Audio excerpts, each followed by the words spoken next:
Hello, this is Amanda Corso, and today I will be presenting on ways of knowing, specifically looking at my current way of knowing and my new way of knowing in a educational and comparative fashion. So when it came to identifying my new way of knowing, I first had to reflect and consider my current way of knowing. And so after a period of reflection, I identified critical theory as my current way of knowing. The reason for this is because I believe that the purpose of research is to examine social structures and consider the role that power and privilege play in the construction of what is valued as knowledge. I also wanted to consider the task at hand for this project, which was to choose a new way of knowing that was on the opposite spectrum of my current way of knowing. And then also too, I considered what my goal for the class was, which when I had started the beginning of this course, I had identified that something that I wanted to develop was an appreciation for just ways of knowing that were different from my own in general, and to understand how they can be useful and utilized throughout research. Thus, through this process, I thought that post-positivism would be the most different from my current way of knowing, and would also be the most challenging and the best way of getting to my goal of a new appreciation. Um, so yeah, that is how I went about the process of choosing my new way of knowing. When it comes to the expectations for this video, first I will be going over the history, origins, and assumptions of post-positivism before moving on to understanding how this way of knowing, this new way of knowing, and my current way of knowing are applied to research, and looking at them in a comparative sort of way. And then finally, I will wrap up this presentation by talking about the utility of this new way of knowing, as well as the general reflections that I have regarding what I have learned from this assignment and process. As will be expanded on later in the video, post-positivism developed from positivism, and so there is an overlap in some of the epistemological contributors. For positivism, you have figures such as Comte, Descartes, as well as the Vienna Circle, who all added to and helped develop positivism as a paradigm, which again would later develop into post-positivism. Specifically for post-positivism, key figures such as Kuhn and Karl Popper are seen as two of the leading characters who contributed to the development of post-positivism. So post-positivism developed during the mid-20th century during an era coined as the Paradigm Wars.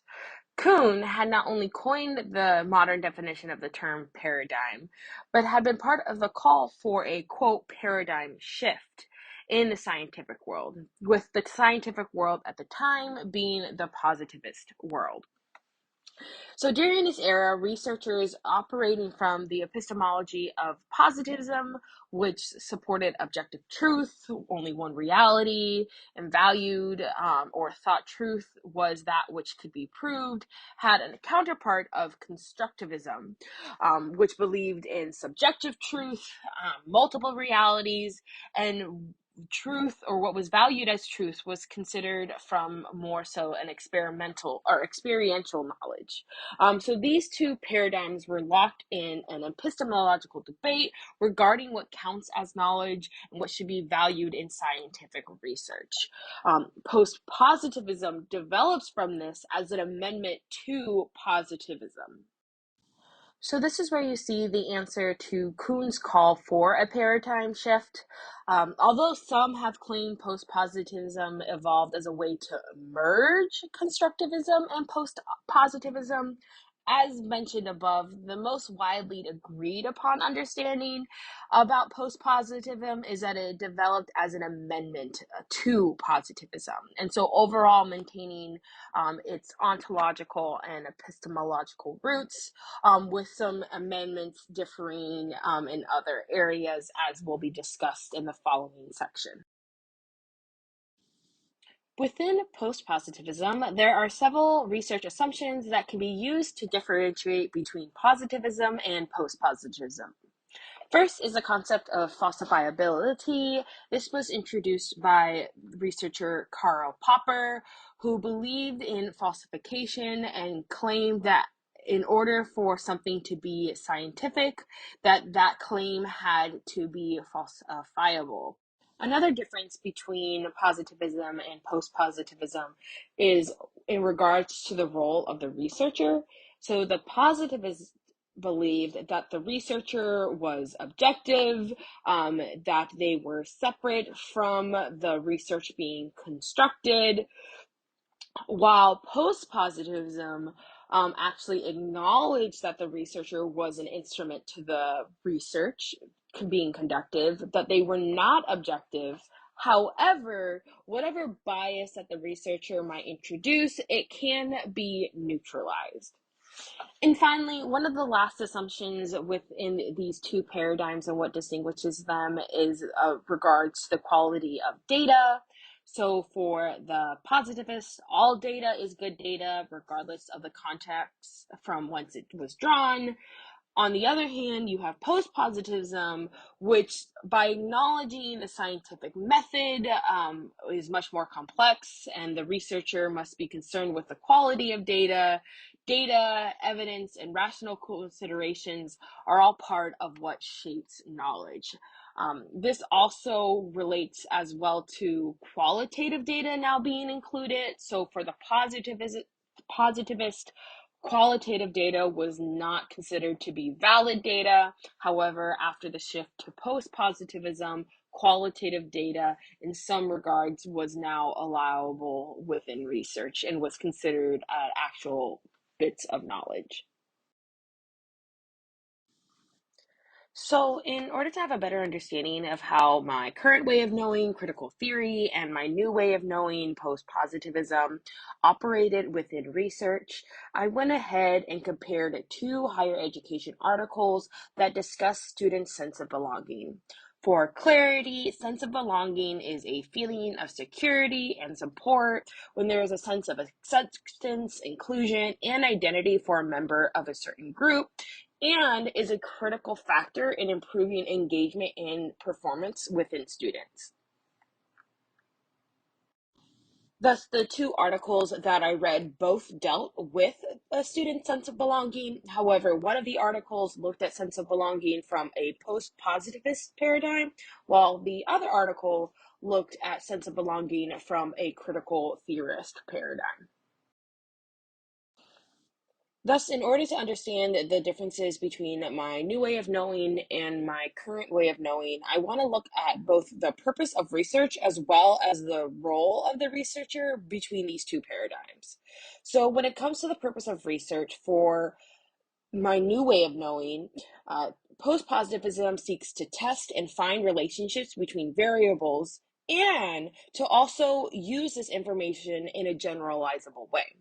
This, in contrast to critical theory, which is my current way of knowing, which seeks to interrogate and disrupt oppressive social structures and does not seek to generalize the information that is found through the research process.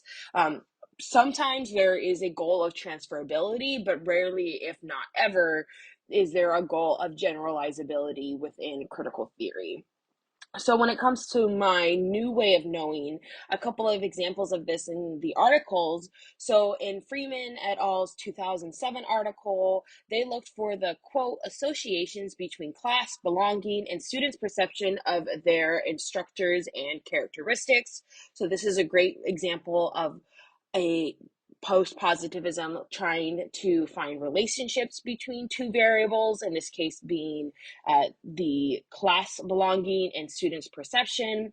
And then in terms of generalizability, again, in Freeman et al.'s 2007 article, they specifically said they wanted to use their findings to call for, quote, efforts to improve the quality of undergraduate student instructions in general. So again, really exemplifying how they wanted to generalize their study findings.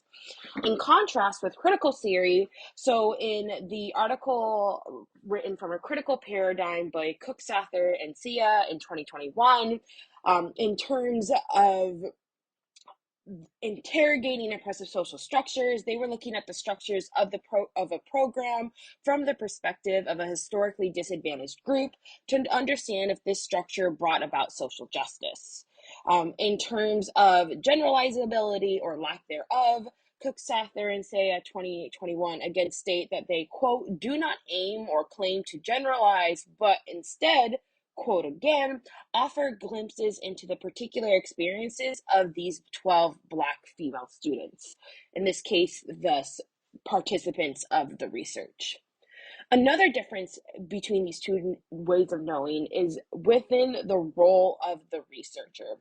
So in positivism or post-positivism, the researcher is considered an instrument whose bias can be neutralized, versus my current way of knowing, critical theory, wherein researchers are intimately embedded within the research.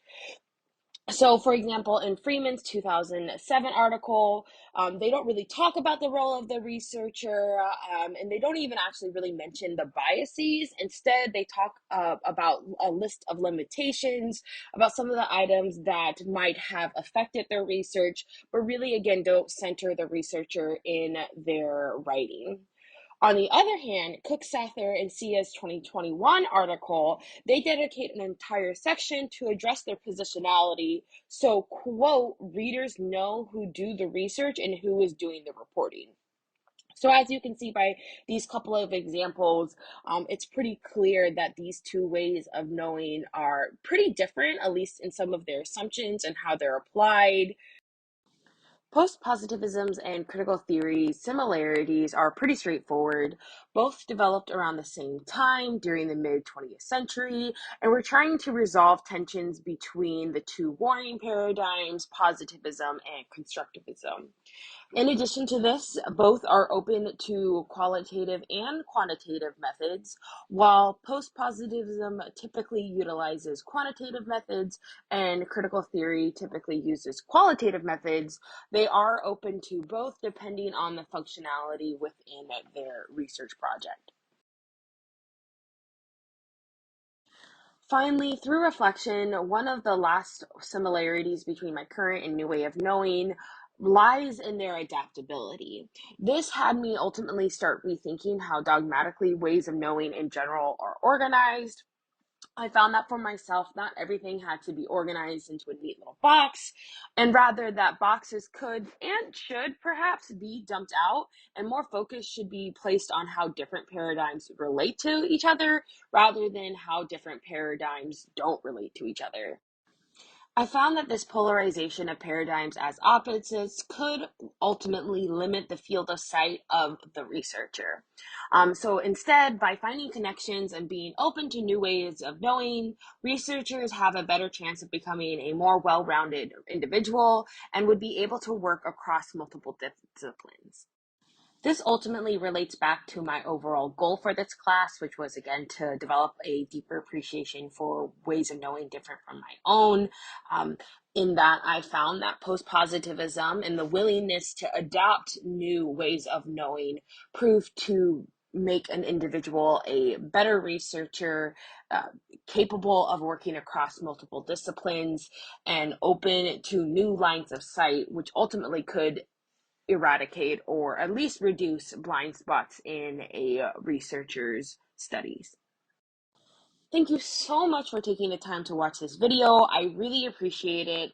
I'm excited to see what comments, feedback, or questions you have to share, and I hope you have a wonderful rest of your week.